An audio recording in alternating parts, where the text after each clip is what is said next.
Okay, I just wanted to make a walk around video of my 2014 Rzr 900 EPS Stealth Black Edition. I made lots of upgrades to it, the biggest being the Ranger 500 bed in place of the factory Rzr bed. It's significantly larger, gives me a lot more space. I generally carry around a full tool kit as well as a 45 quart cooler. And I've got plenty of that stuff, plus whatever else that the wife and kids may need. So the bed itself is just off of any mid-size 500 Ranger or 570, or they did a mid-size 800 one year. This upper structure was something that I built, designed. Nothing too complicated. It just has two pieces of angle iron that sit on top of the box, and then these are long bolts that are bolted through the factory stake pockets on the Ranger bed. The roof rack is off Amazon. It was a larger unit that I cut down to fit my rack, and it also carries a 30-inch matching spare. The snorkels are obviously home built, custom design. It's 3-inch for the engine intake and 3-inch for the belt intake.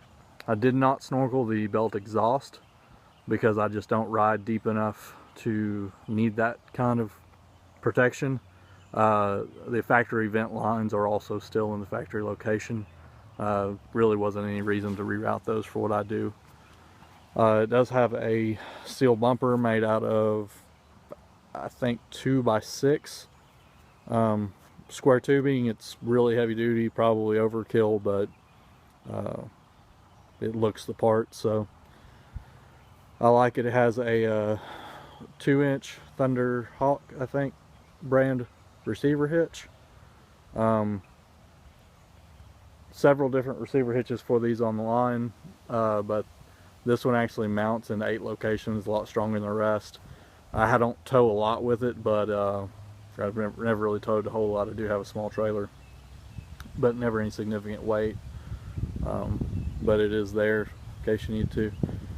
Suspension is all factory. There's no lift. I do have the shocks turned up, or the preload on the shocks turned up quite a bit. With the extra weight of the bed, the spring rate and the valving is actually not terrible.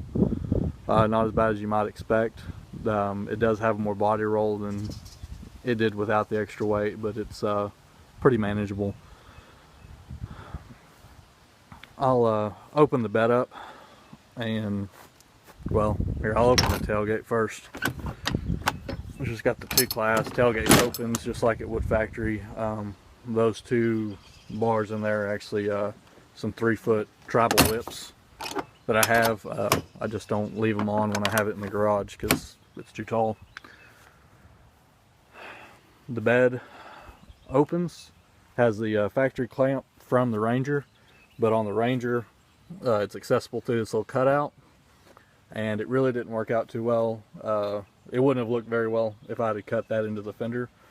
So it's actually up underneath the fender, but it's still very easy to access. I'm not sure if you can see that or not, but the handle's actually right there.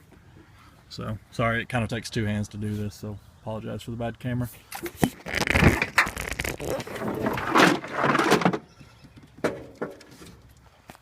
Okay, so the bed tilts back just like it would on a Ranger or anything else. I have wiring for the third brake light and the taillights on the Ranger itself. It all integrates with a factory style harness.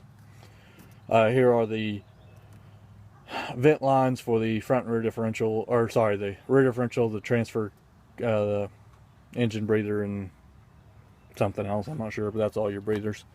Here is the factory CVT exhaust on its factory stock location. Here is where the snorkel comes out for the CVT intake, and it goes across underneath and up there. Here is the engine intake. It still runs on the factory box, air box, not modified.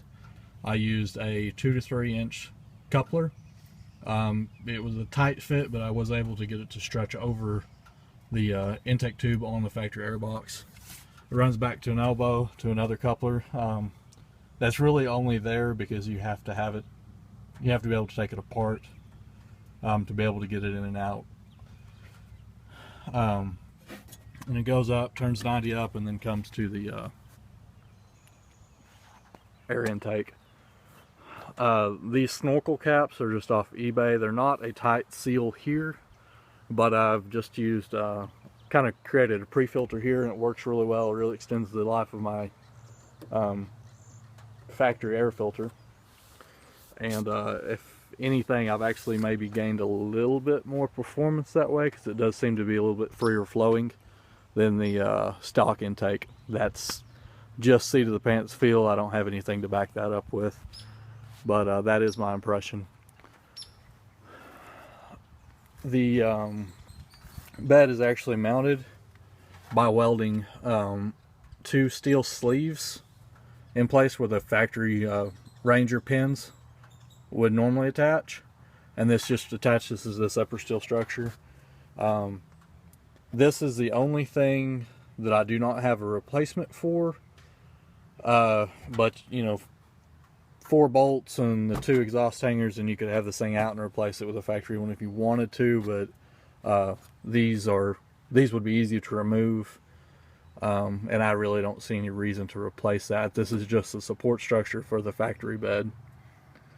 It mounts using the clasp on the Ranger bed works off these 2 hangers, and they just come down, and I've used this piece of square tubing more or less as a spacer to get it to where it needs to be, and then this piece of round bar stock clamps to the one on this side, and then there's another piece of bar stock that clamps on the other side. Those are just welded in place, and those 4 pieces are all it takes to mount this the Ranger 500 bed on the Rzr 900 XP frame. It may work the same for the 800s and the 570s, but I've never owned one, so I really can't tell you what it looks like underneath. The only other modification was I took just maybe a ½ inch, if even that, off of these, which allowed the frame of this bed to sit down flush, and that's about it. I actually bought this from another guy that kind of worked out all the stuff, and he went in and cut these fenders to where they fit nice and tight. His was a 2011 or 12 when they had the wet sump oiling system. This is the dry sump oiling system, so he had to remove a little extra out of this panel in case anybody's interested in doing this themselves. And he actually ran his intakes up through the seat. I do believe that he used his for deep mud riding, because in his pictures he had the snorkels ran all the way up here, but he ran 4 2-inch snorkels between the seats, and you could do that if you wanted. At the time I put this on, I actually had a bench seat, so the clearance, I just didn't have the room, and even now I don't, with the twisted stitch buckets, I don't think that I've got room to put it through there. But you could certainly run the CVT exhaust and the vent lines up between the seats if you did want to make this a deep water vehicle.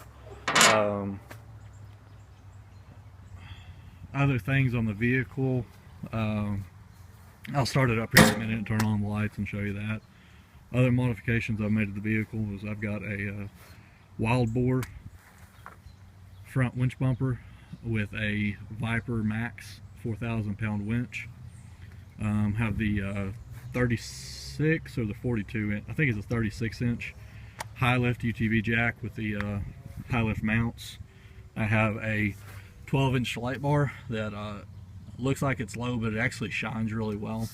It actually shines right underneath this upper bar, and then it has the factory LED headlights. That's obviously not a modification I did. I say all the suspension's still stock. Got stock A-arms, stock axles. I've got a little over 1,100 miles on it. I'm actually still running the stock belt. Never had any issues. STI HD3 6+1 offset wheels, which keeps me right at 64 inches width, with a 30x9 front and a 30x11 rear Maxxis Zilla. Super lightweight tire. They are a little bit aggressive, but they ride pretty decent, and they're actually lighter than the 27-inch Maxxis Bighorns that came on this stock. On the interior, I have billet mirrors from Tusk or Rocky Mountain ATV. I have a cheap Cobra 19, I think, CB radio with an exterior speaker. Kind of gotten away from that, but I've been using two-way radios that work a little bit better. But it's still a good option, and it wasn't worth the trouble of me pulling it out. It has the Pro Armor aluminum doors with the slam latch. Opens easily. I've already told you about the twisted stitch bucket seats. LED backlit switches with the headlight switch relocated up there, and then a billet panel to kind of create a fill, but all those lights work. There is the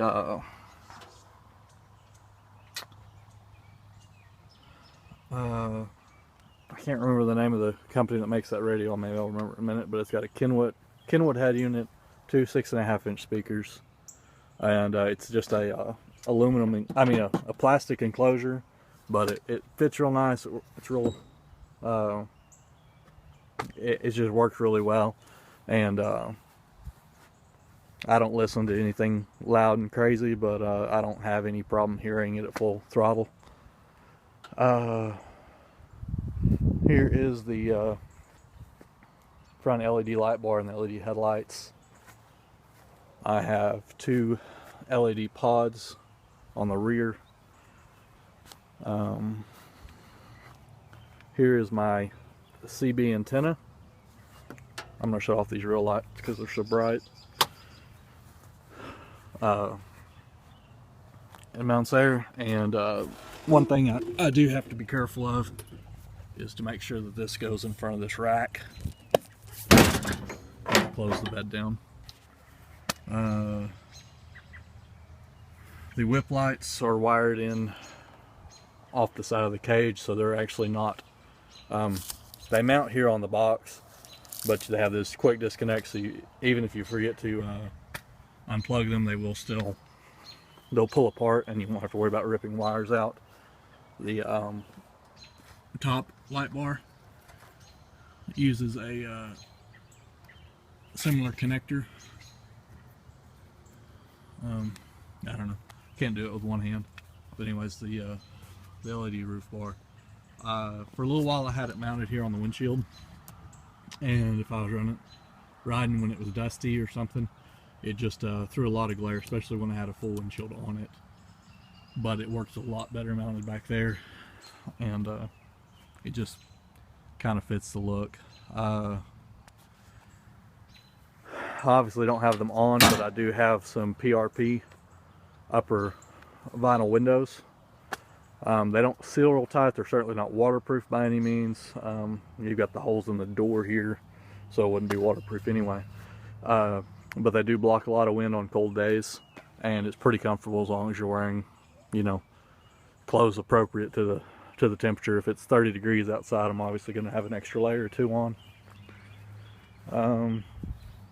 There's a shot of the third brake light and the lights on the bed working.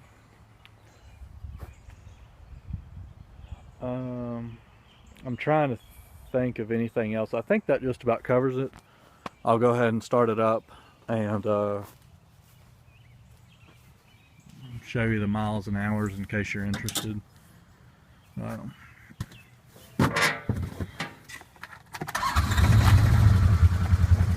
overall, this has been a great machine. I've been very happy with it. And if you have any questions,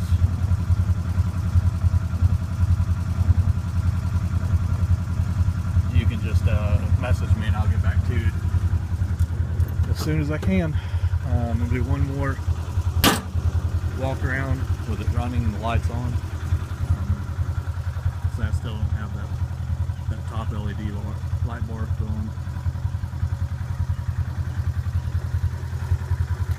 I do have a fire extinguisher mounted. Anybody that's familiar with Razors know that they have had a few fire issues. To my knowledge, the Rzr XP has not been affected by anything, but this particular unit was recalled for the voltage regulator, and all the recalls that it performed, maintenance was done as scheduled. 25-hour break-in interval, and I did changed all the fluids and filters at 50 hours, and then I've changed all the fluid and filters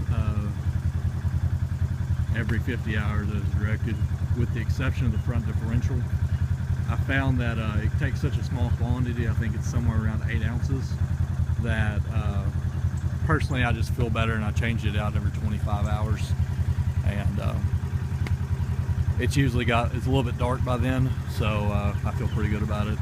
Oh, the other thing, it does have the Tusk Quiet Glide 3/8 UHMW skid plates, as well as the UHMW trailing